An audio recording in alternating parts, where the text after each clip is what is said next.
Hey, this is Mark Rodriguez, and you're watching WWE Aftershock. We're talking about all the cool pay-per-views on the WWE Network. And today we're going to be talking about the first ever Raw pay-per-view, or at least from this new brand split, Clash of Champions. Now, I know there was one called Night of Champions. I don't know if they changed it. Now it'll be known as Clash of Champions, but it's still the basic thing where all the titles are defended on this pay-per-view. So, let's get started real quickly. The first match we had was in the kickoff show, was Nia Jax versus Alicia Fox. Nia Jax is one of the newer ones from NXT. She's, I guess, like a bigger, heavier girl. The only other person I could think of that was kind of big, was like Tamina. So it's kind of different to have someone like that. And yeah, she's been fighting like jobbers and stuff, or what they call now local competitors. We haven't really seen jobbers on the show for a long time. For you guys who don't know, jobbers are like those no-name guys. They're just there just to get beat up so that we, the audience, can get familiar with the new superstars. So you can know what their moves are and all that stuff. So now she fought against Alicia Fox. Alicia Fox, she did some moves there. She actually got her in trouble. She did like the scissor kick on her and everything. But Nia Jax still grabbed her, did the Samoan drop, and that's all she wrote. Just way too much power for Alicia Fox to handle. And it's kind of sad because it kind of looks like Alicia Fox is now being reduced to being a jobber to Nia Jax. And it's like, I don't know. I mean, she hasn't really done that much lately. I do know that she was a one-time Divas champion, but now it's kind of hard to believe how she's been treated. I mean, the most she's done was when she was part of Team Bella, and when Nikki got injured, it became more of a tag team between Brie and Alicia Fox, so she got a bit more exposure, but she didn't really mean that much. So now, like, it's kind of sad that she's like a jobber. I mean, Natalya kind of jumped out of that, and now she's having rivalries with Becky Lynch and stuff like that. And, she had a couple of good matches with Charlotte. She had, rivalry with Paige. She's doing stuff, so she's, more up there. So, let's hope that maybe Alicia Fox can do something. But, of course, right now, the main thing is Nia Jax. Let's see her keep going, and let's see how she does whenever she faces the other ones, like Sasha Banks and Charlotte and all that. I'm kind of curious to see how she's going to do against them.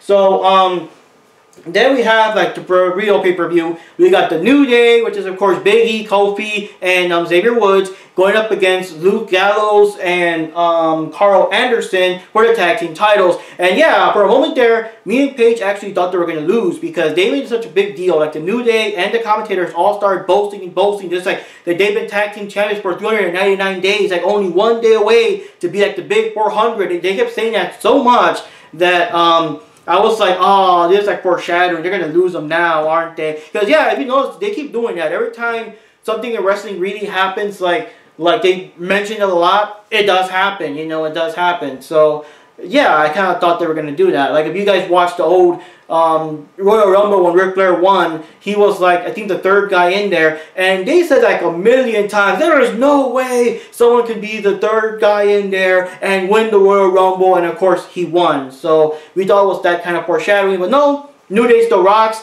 Gallows Anderson, of course, they're powerhouses. They're serious. They're kind of cold. They're not here to mess around. They were really like doing a job on the New Day. But eventually, their usual tactics. Xavier bopped one of them with the saxophone while the referee was busy, and they got the pin and they won, and they're still champs. So it's kind of weird how they're the good guys, and they keep winning by cheating, but the fans, they just eat it up. They just love New Day rocks, and all that stuff. And, I don't know. And that's the thing, though. Like I said before so many times, they're never really going to lose until they fight some other tag team that has a third guy in there. Just like how Xavier Woods is always doing interference, they need some third guy in there. So we'll see, Like, maybe if AJ Styles was still around, he would have did something, but, that's all she wrote. We'll see who else is the next contender. I want to see Esno and Cass go against them, though. Let's see what happens.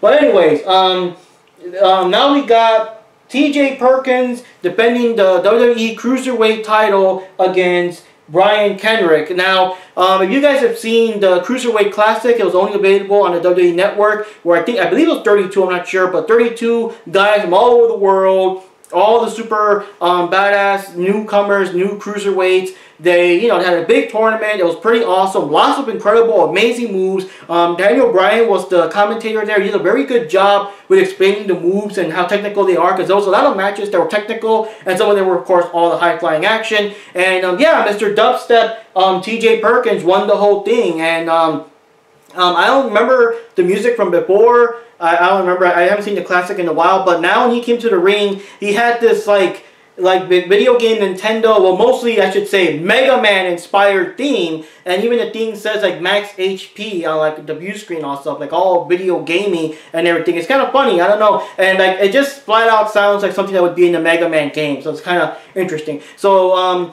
Brian Kendrick was apparently, I haven't seen him, I wasn't watching WWE, but he was in WWE for a couple of times, and he's here for a last chance to have, like, I guess one last good run before he's, you know, too old to continue. But, yeah, pretty good match, lots of good moves. What's his name? Perkins does a lot of dance moves mixed up with his moves. He always tries to sneak in like the extra dance like that before he does a move or something. He did something where he was standing on his head or something, and Kendrick grabbed his legs, and he did like some kind of dance something, and then flipped him on the ground. So there was lots of fancy stuff. If you guys seen the Cruiserweight Classic, they're doing lots of fancy stuff there too, so you'll probably love it. And yeah, Stephanie was boasting that the WWE Raw has the Cruiserweight, so you know that's more of a well, I guess draw to them compared to watching SmackDown. But yeah, in the end, TJ Perkins still won. Pretty good match, and I guess Mega Man wins again. And then we have Cesaro versus Sheamus for the final match in their best of 7 matches, which again, I don't really get the point. I kind of forget what exactly was supposed to be the thing you win if you win the 7 of 7 matches. They had their first one in the last pay-per-view, not Backlash, but the other one I think, or I don't remember anymore. I think it was one of the kickoff shows ones or something. And I guess if you kept watching more episodes of Raw, and I think maybe SmackDown, they had the rest of the matches. So of course they were both tied, as you would expect, and this was a tiebreaker. And yeah, they did all kinds of weird moves. They did all kinds of different things. Cesaro did the 619 from Rey Mysterio. I forgot. I think it's the 619. Correct me if I'm wrong. But yeah, he did that, which is kind of weird. He's such a big, tall dude to do a move done by someone that's pretty short and everything. He still pulled it off. And yeah, lots of good moves from both of them. They just wouldn't give up. But in the end, it got very like brutal, I guess. They I think Sheamus got Cesaro with the white noise on the hard floor, and then Cesaro did a clothesline to him, but like they both fell like over the barricade or something, which is kind of weird because, to be honest, I have seen like wrestlers do that so many times. They always like clothesline the guy over the barricade, but I guess this time was just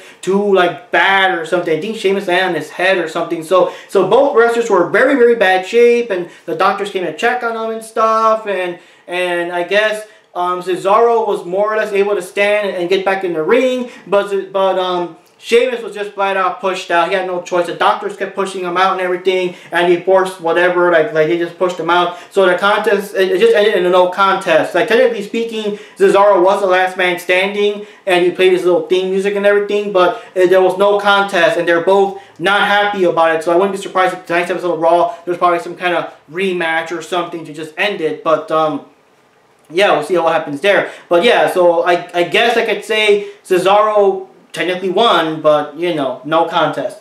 Then we had Chris Jericho versus Sami Zayn, because I guess Jericho had to pick on someone now. I don't know. It's a weird rivalry, but they both fought it out. And yeah, I don't know what else to say. I kind of like skipped over this one, you know, like they both fought it out. They did good moves. I do know that Jericho did get him in the walls of Jericho, and there was a bit of back and forth with, you know, if he could tap out or not. I think he actually did try to reverse the move and crawl out of the walls of Jericho. You don't see that too often, but yeah, I even forgot who won, to be honest. In the end, Chris Jericho won, which I guess is kind of cool because he has to win once in a while. I know he's mostly putting over the new talent, but he does have to win once in a while to show off that he is a tough opponent to beat. I guess if there's ever a rematch, maybe Sami Zayn will win this one, but you know, we'll see.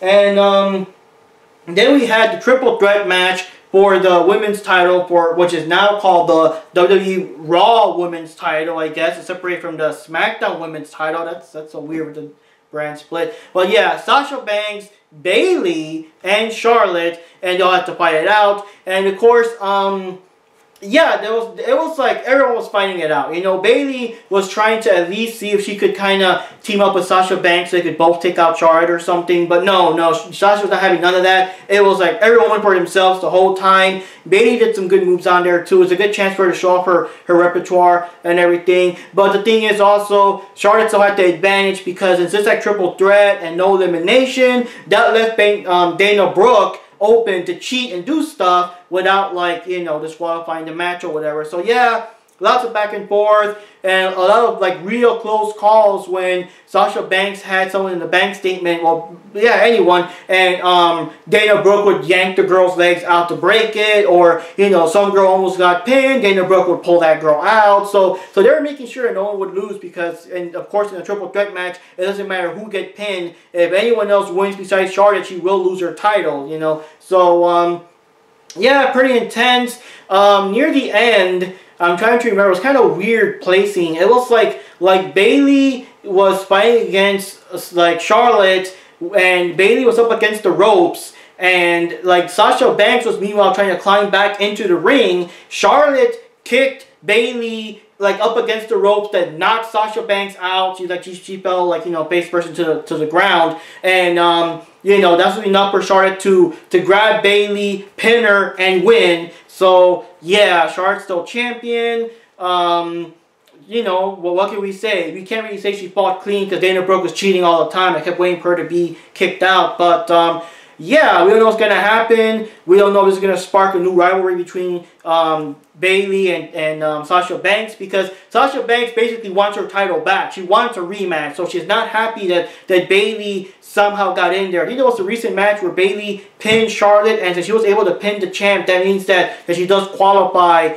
to have a match. So we don't know what's going to happen. We don't know that there might be a rivalry between Sasha Banks and Bayley now. I guess maybe they'll have some more matches. Whoever wins that match will go up against Charlotte for another turn or something. But we'll see what happens, you know.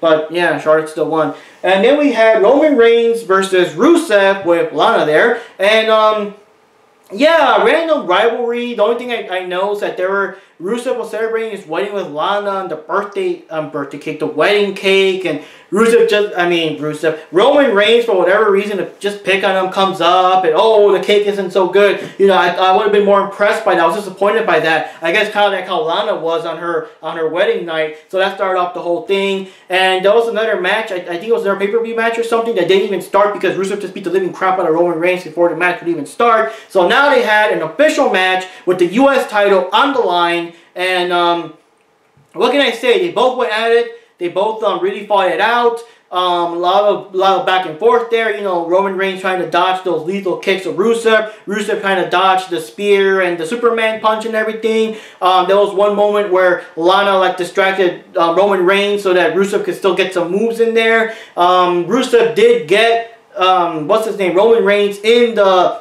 accolade. I honestly thought that it was all over because it's so rare to see people get out of it, and usually when it's accolade, that's it, the match is over. But Roman Reigns actually did manage to power out and pick him up and throw him, and so far I've only remembered seeing John Cena do that a couple of times, not anyone else. So yeah, Roman Reigns got to power out of it, continue the match, and I believe near the end when Rusev was going to try to do a kick or something, Roman Reigns speared him and won. So Roman Reigns is your new U.S. champion. And the thing is, I'm noticing a lot of people actually clapped. A lot of people cheered. You know, everyone hates Roman Reigns. Even in this match, everyone was booing when his theme song. It's like a new thing now. Whenever you hear Roman Reigns' theme song, everyone just boos like crazy. So he won the match, U.S. champion. People are cheering now. So who knows? Maybe now he'll get some respect. You know, because the thing about Roman Reigns, at least in my opinion, is it's like people still don't like him for whatever reason. If you put him up against a real asshole you don't care about, like Sheamus or Rusev or, you know, any other guy that's just real horrible that everyone hates, you're still going to cheer for Roman Reigns. But if you put him up against someone that everyone loves, like Dean Ambrose and stuff, then yeah, they're going to always boo Roman Reigns. So I think that as long as you keep him away from the super, I guess, beloved baby faces, he'll still be loved. You know, keep Roman Reigns away from the New Day. Don't make him start fights with the New Day or anything like that. You know, or Resno and Cash. You know, make him fight against the jerks, and maybe that'll, you know, keep him keep him in the people's favor. And yeah, who knows? Maybe people maybe don't want to see him as the guy, as the WWE, I guess in this case, Universal Champion. Maybe him being U.S. Champion is kind of better. He'll still get his belt. Maybe slowly he'll earn more respect, and maybe next year or so he will be the champion. Who knows, you know? But yeah, Roman Reigns, new U.S. Champion. And finally, we got Kevin Owens versus Seth Rollins for the Universal title. And what can I say? It's just weird.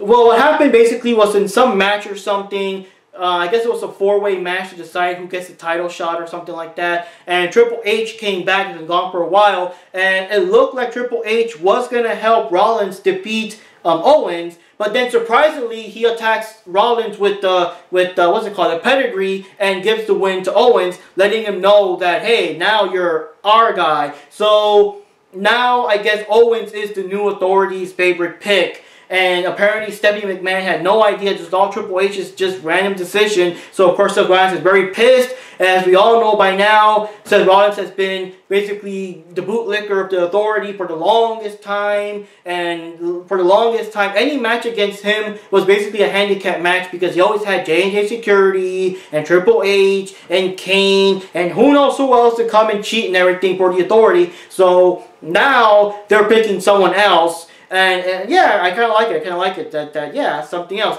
And Owens is the Universal Champion, so he was fighting the title for that. And yeah, it was a pretty good match. They both gave it everything they got, and it honestly could have gone either way. They were both very skilled, a lot of good moves. Doing, I think this time even Kevin Owens hit the frog splash on Rollins and everything, you know. And the only thing, of course, now Owens is like buddy with Jericho. So Jericho came in. What happened was during the match, I forgot how, but the referee got knocked out. And what usually happens is that Rollins was now able to pin Owens, but the referee was knocked out. There was no one to count, and the audience was even counting up to 10 or 12, and the guy wasn't getting up. So during all this, Jericho came out of nowhere and started cheating, started attacking Rollins and everything, just distracting everything. And finally, Stephanie arrived. She finally arrived to bring a new referee into the match, but the bad thing, it was just bad timing because Rollins was so distracted that Owens was able to grab him. I think he did the pop-up powerbomb on him and just win, and Owens retains the title. The only thing that's noticeable though is that as Stephanie was leaving, she still gave kind of a little smirk towards the camera, so maybe she is out of Rollins' favor now. But yeah, my opinions is just, I don't know. They're both people I don't like. They're both people, I just can't stand them, and they're both basically self-entitled whiny bitches. That's basically what it was. They're both self-entitled whiny little bitches, each in their own way. But the thing is, I just hate Rollins more. It's like, I don't want to see either of them win or be the title or be the face of the Authority or the company or whatever. But the thing is, just seeing Rollins lose and to see him throw those little temper tantrum. I wouldn't be surprised if Raw opens with him doing a temper tantrum or something. Just seeing someone else stick it to him in that way, you know, like seeing that the Authority, like, they're not above picking anyone else. Maybe you were their #1 pick at one time, but now they're going with someone else. So now you got to deal with it. So we'll see what happens. We'll see what happens. Maybe there'll be a rivalry between Rollins and Triple H at some other match. People have been talking about wanting to see Rollins go against Triple H in some match, and this might lead up to it. But yeah, I just it's interesting, you know. But so bottom line with the pay-per-view, what can I really say? It was, I mean, for me, it was, I don't know, it was kind of so-so. I guess I was just kind of tired of the day. Paige was definitely tired. She was in New York and stuff, so she was very tired when she came back. But I don't know. I guess like I could have done without the Jericho match. I honestly didn't care. I don't know. It's just it was a so-so thing. Nothing really wowed me. I kind of feel that T.J. Perkins did and Kendrick did way more amazing things in the actual Cruiserweight Classic compared to this one. It was still a good match though, but I don't know. Nothing really impressed me too much. On the New Day, like, I don't know. I would have been shocked if he lost, but they just keep winning, so whatever. And but on the flip side, I didn't want Anderson and Gallows to win either. So you know. The girls, it was a very good match, but I just wish Charlotte didn't win. It's like, I want Sasha Banks to get her title back, but I do understand if people want Bayley to win because she has a big fan base too. But the thing is, it's just anyone but Charlotte. Anyone but Charlotte. Like, I would have been kind of disappointed if Bayley won because I want Sasha Banks to win it, but at least Charlotte would have lost it. But no, she still kept the title. With Owens again, you know, I'm glad that he won over Rollins. And as for Roman Reigns, hey, like I said, maybe he'll get some respect now. So yeah, you know, now thinking back on it, I guess it was kind of cool. I guess, I don't know, it's just, like, some parts impressed me, some parts didn't. For me, the Jericho match was, I guess, my version of the piss break. But, yeah, I guess it was kind of okay. I'm just so divided on it. It's so weird. It's like, I'm not so excited now, but thinking back on it, like I might even watch it again, but thinking back on it, I guess it wasn't so bad. I mean, like I said, whatever, I'm just repeating myself over and over. But basically, the main title change was Roman Reigns. Let's see if he gets respect. And let's see what happens with all these other storylines. And, yeah, so stay tuned for next time for another WWE Aftershock. Tell me what your thoughts are. What do you think of the matches? Did you like the matches? Are you impressed or unimpressed? Do you guys want Roman Reigns as U.S. champion or not, you know, or what's going on? So anyways, guys, see you next time. The next one is called No Mercy, and that's the SmackDown pay-per-view. I still don't know exactly what the other one's going to be for Raw, but, you know, we'll find out. So anyways, guys, Mark Rodriguez here for WWE Aftershock. See y'all next time.